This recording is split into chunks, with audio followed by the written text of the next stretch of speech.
Hoje vamos falar sobre cargas aceleradas. Cargas aceleradas são a razão por que existe luz. Né? Fundamentalmente, luz é criada por cargas aceleradas. E a gente vai deduzir isso aqui nessa aula. Infelizmente, para esse tópico, não temos uma referência muito boa. Ja? Eu sei que isso é explicado no Tipler um pouquinho, e no Halliday tem um capítulo sobre isso, mas, na verdade, eu não conheço uma referência que eu acho realmente boa. Por causa disso, eu boto muito amor nessa aula para vocês conseguirem usar essa aula para realmente aprender o conteúdo. Vamos começar assim. Tem a lei de Gauss do campo elétrico. E a lei de Gauss do campo elétrico é bem famoso. É que o integral fechado de uma superfície do campo elétrico é igual à carga dentro dessa superfície. E obviamente tem um fator de proporcionalidade aqui, mas esse fator não é tão relevante. O que é relevante é que você tem uma superfície fechada. Por exemplo, tem essa esfera aqui e você tem dentro uma carga, por exemplo. E vocês sabem que uma carga tem linhas do campo que saem dessa carga e essas linhas vão para todas as direções, né? Vão para frente, vão para cima, vão para baixo e basicamente essa lei diz se você conta o número de linhas que saem dessa superfície, você vai ter a carga que está dentro dessa superfície, dentro do volume que é encaixado por essa superfície. Isso é a lei de Gauss do campo elétrico. E agora, se você conta essas linhas, às vezes você também vai ter uma linha que entra e sai. E isso, por exemplo, contaria como zero, porque entra aqui e sai aqui. Então, se você tivesse tantas linhas que entram no seu volume, como linhas que saem do seu volume, você vai ter uma zero carga dentro do volume. Mas se essa soma dá algum valor positivo ou negativo, você vai ter uma carga positiva ou negativa dentro desse volume. E isso é a lei de Gauss do campo elétrico. A lei de Gauss é uma das leis de Maxwell, então é uma das leis que definem o eletromagnetismo. São 4 equações em total que vocês devem conhecer. O integral vira zero se não tem cargas dentro do volume. E agora, só baseado nessa lei, a gente vai deduzir que cargas aceleradas criam ondas eletromagnéticas. A única assunção adicional é que linhas de campo mudam com a velocidade de luz, ok? Significa, se você tem uma carga aqui, e essa carga anda com uma certa velocidade, você vai ter aqui uma linha do campo, no momento mais tarde, e essa mudança dessas linhas ocorre com uma velocidade de luz. Significa que primeiro a linha muda aqui perto da carga, então se você olharia, isso faria assim, alguma coisa assim, porque a linha do campo precisa de um momento para mudar, e esse momento é definido da velocidade de luz. Né? Então, isso vai ficar um pouco mais claro agora. Então, vamos começar com uma carga Q no ponto O como origem. E vamos agora imaginar que essa carga é acelerada com uma aceleração A por um intervalo do tempo ΔT. E isso significa, logicamente, que agora ela tem a velocidade A vezes ΔT. E a gente assume que essa velocidade é muito menor do que a velocidade de luz. Depois de um tempo t, a carga estará na posição O'. Então, a gente tinha uma aceleração até o ponto O' e depois a carga continua com uma velocidade U até o ponto O'. Agora, em volta do ponto O, tem que existir uma esfera com raio C vezes T mais ΔT. Isso seria essa esfera aqui. E fora dessa esfera, o universo não pode saber do nosso jogo que a gente fez. O universo não pode saber que a carga foi acelerada e que a carga andou com uma certa velocidade. Porque isso aqui, essa informação se propaga só com uma velocidade de luz. Claro que essa linha de campo que saiu no ponto O também existe no ponto O'. E em volta do ponto O', existe uma esfera com raio C vezes T. E fora dessa esfera, também o universo não pode saber que dentro dessa esfera, essa aceleração aqui não tem que mais ser incluído. A linha do campo sai sem essa aceleração. Então, essa e essa linha, eles têm que ser conectadas. Basicamente assim. Então, entre as duas esferas, a linha do campo deve ser conectada e isso significa que essa linha tem dois componentes, uma nessa direção e uma nessa direção. E a gente agora sabe que nessa direção, essa magnitude tem que ser C vezes ΔT, porque ΔT era o tempo que a gente acelerou a carga e a informação na linha do campo, ela propaga com uma velocidade C. Então, essa linha aqui tem que ter a magnitude C vezes ΔT.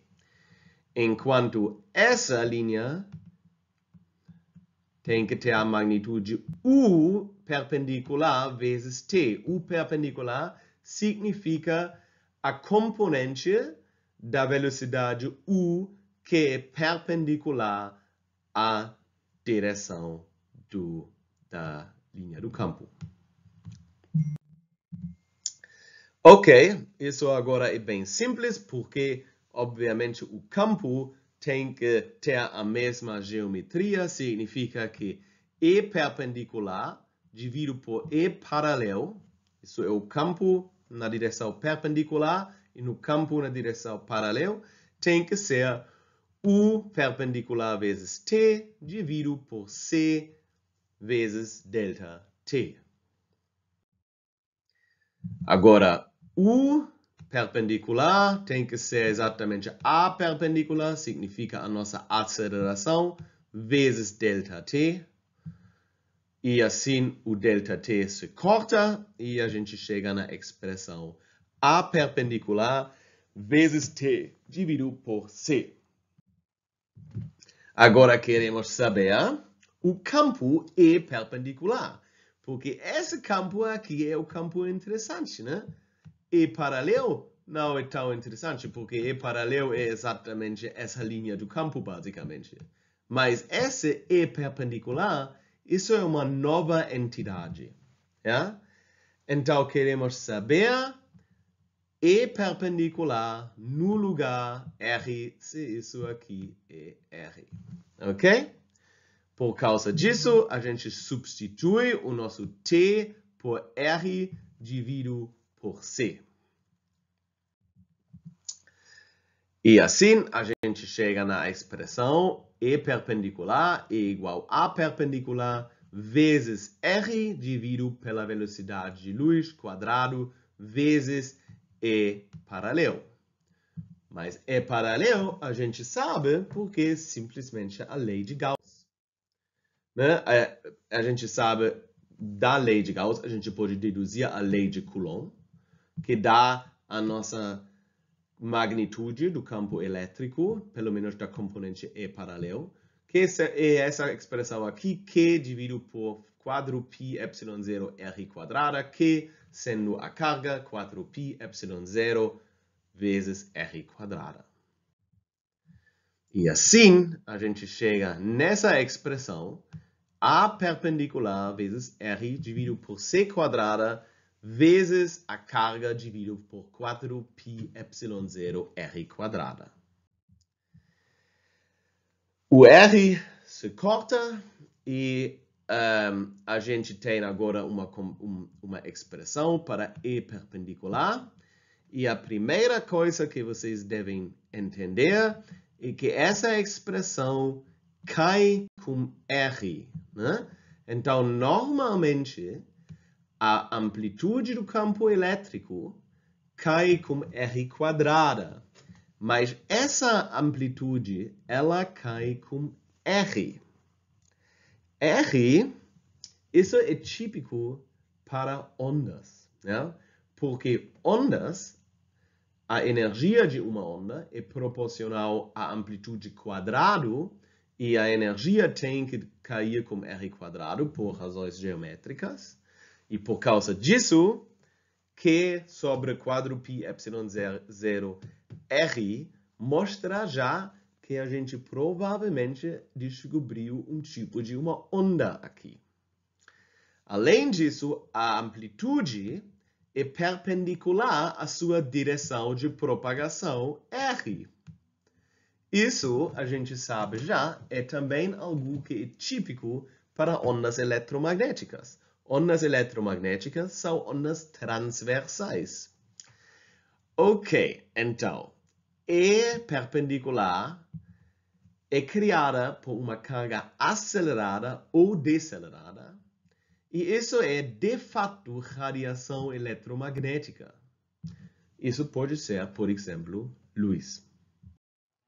A gente ainda não tinha incluído que aqui tem um sinal negativo. Mas isso é claro, a gente simplesmente ignorou durante a dedução, porque não é fundamentalmente necessário, mas só para mostrar, se você tem a aceleração nessa direção e a perpendicular vai ser nessa direção, então a gente mostrou que E perpendicular vai ser nessa direção, que é a direção contrária de A perpendicular, então a gente tem que ter um sinal negativo. Agora a gente consegue ver se a gente tem um movimento oscilatório harmônico, né? Se a gente tem uma carga oscilando para cima e para baixo, ela vai criar uma onda harmônica, né? Um seno ou um cosseno. Mas não vamos focar nisso, vamos focar agora para a pergunta: quanta radiação uma carga perde, então, quando ela está acelerada? Né? Quando uma carga está acelerada, ela perde energia, porque ondas eletromagnéticas contêm energia. Os estudantes da física quadro aprenderam isso comigo, como vetor de Poynting. e os estudantes da física moderna, teoricamente, pelo menos, devem ter aprendido isso no eletromagnetismo e ótica, que ondas carregam energia, e isso significa que uma carga que é acelerada perde energia em forma de ondas eletromagnéticas. Então, a gente pode se perguntar quanta energia uma carga perde, quanta potência ela radia quando ela é acelerada. E para isso, a gente vai usar o fato que se isso aqui é o seno θ, A perpendicular tem que ser A vezes seno θ. Ok, então a gente tem a nossa fórmula que E perpendicular é igual a menos A perpendicular Q sobre C quadrada quadro π epsilon 0 R. E agora a gente substitui A perpendicular por A, que é a aceleração total, vezes seno θ.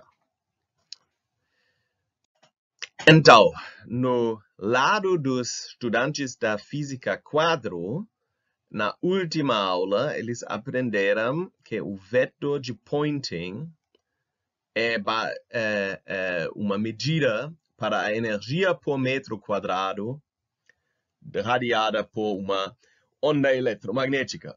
E ele é a amplitude do campo elétrico quadrada dividido por μ0c. Agora, para os estudantes da física moderna, se vocês não entendem o que isso faz parte da ótica, mas em muitos casos isso é um pouco no fim e não é tratado no eletromagnetismo e ótica. Mas simplesmente aceitam que essa grandeza aqui, ela é a energia, a potência por metro quadrado de uma onda eletromagnética com amplitude E. Então, a nossa E perpendicular a gente pode substituir. E conseguimos ver agora que algumas coisas mudam aqui. Por exemplo, teoricamente, E quadrada deve ser C elevado ao quadrado. E com mais um C é C elevado a 5. Mas divido pela equalidade, que a velocidade de luz é 1 dividido pela raiz de μ0 epsilon 0. A gente consegue cortar algumas coisas aqui e fica um pouco mais fácil na maneira como é agora. Mas a gente quer saber quanta energia em total é perdida em forma das ondas eletromagnéticas ou é mudada para ondas eletromagnéticas durante um processo de aceleração ou deceleração de uma carga. Então, para isso, precisamos de tirar o integral sobre a esfera fechada, né? Esfera, isso seria uma esfera. Obviamente, a gente poderia usar qualquer superfície fechada, mas uma esfera faz mais sentido. Então, uma esfera em volta da nossa carga, da nossa origem, da nossa onda, sobre o vetor de Poynting. E assim a gente deve receber a potência total irradiada de uma carga acelerada. Então, isso é fácil, porque a gente simplesmente pode substituir isso aqui no integral. E a gente pensa em coordenadas esféricas por razões óbvias, porque isso, se você tem uma esfera, você vai para coordenadas esféricas. Nesse caso, você tem que integrar só sobre os dois ângulos, porque R é constante. E isso vocês aprenderam no cálculo, mas também usaram várias vezes na sua carreira já.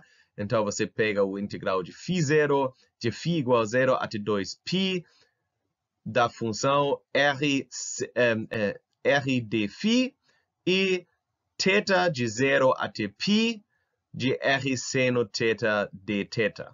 Então, a gente tem R aqui e R aqui. Então, os R's se cortam. E a gente recebe seno elevado a 3 de θ. Obviamente, φ não é θ, então a gente pode separar esses integrais. Isso vocês conseguem ver aqui.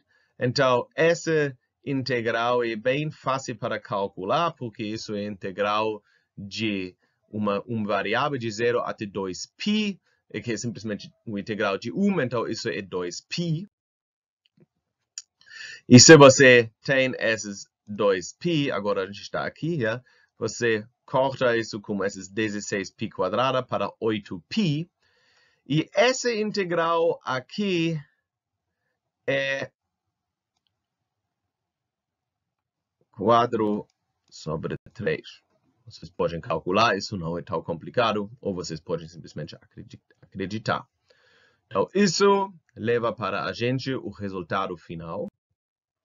Isso é o resultado de Larmor.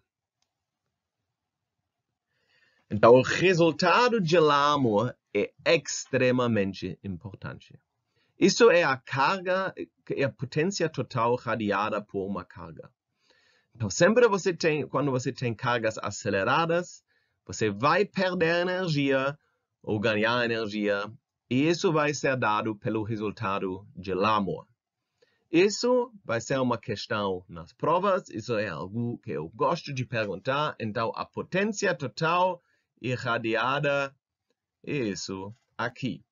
Agora, o que a gente fez, né? Se a gente olha para uma carga oscilando na maneira de um dipolo, simplesmente fazendo assim, a gente vai ter um campo criado que é muito forte nessa direção, é muito fraco o zero nessa direção, e isso é o que a gente aprendeu. Então, agora vocês sabem que radiação eletromagnética é criada pela aceleração de cargas, que podem também ser aceleradas absorvendo radiação. Isso é algo que vocês aprenderam sobre o universo que é bem interessante. Isso é como o Sol cria a luz e o calor que ela dá para a gente, né? Isso são basicamente cargas livres. Vocês sabem que o Sol é muito quente, então é tudo um plasma com cargas livres que permanentemente são aceleradas e deceleradas por processos de caos que acontecem lá, porque tem colisões o tempo todo. Isso é o jeito como a gente cria radiação eletromagnética. E vocês aprenderam também agora o que é um solar flare. Talvez vocês já escutaram disso. Às vezes tem explosões muito grandes no Sol. E a gente tem um pouco medo dessas explosões, porque eles criam um campo eletromagnético tão forte que ele pode destruir as nossas redes. E isso é lógico. Porque nesse caso você não tem mais esses movimentos caóticos, mas você tinha uma explosão e o tempo todo, todas essas cargas são aceleradas na direção do Sol. Então você cria uma parede grande do campo que chega no seu mundo e pode destruir os seus celulares e tudo isso. Ok, então com isso essa aula acaba e eu espero que a gente vai se ver na próxima aula.